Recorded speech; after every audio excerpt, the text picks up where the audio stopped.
I hear it all the time. Shirley, I don't know how to make fish. Well, here's such an easy peasy one, but we're going to make some cornbread first. Yes, I start with a little box mix, a couple eggs, the usual suspects, pinch of sugar in there, just a little pinch.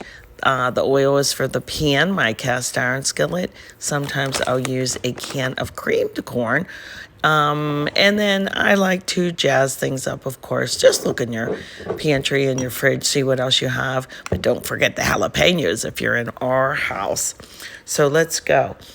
Mix it all up. Mickey's going to help us with that. And just get it in a pan. Really, the cast iron skillet, I like to put the oil in first and then put that in the oven. Get it really, really hot. And, just swirl it around. I put too much in here. Don't yell at me because I did. But then once it's hot out of the oven, you'll put your mix in. I didn't even chop anything up. It's just for Thane and I. And, we like all the little giblets in there. And then bake it. I think I baked it for maybe 25 minutes, something like that.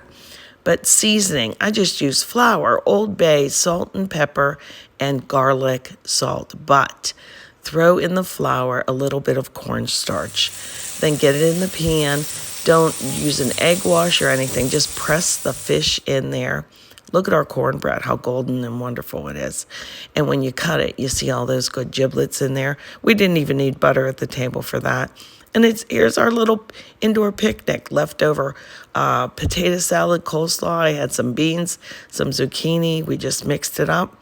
It was a rainy day, and we were planning to go to the rodeo, but that didn't work out. But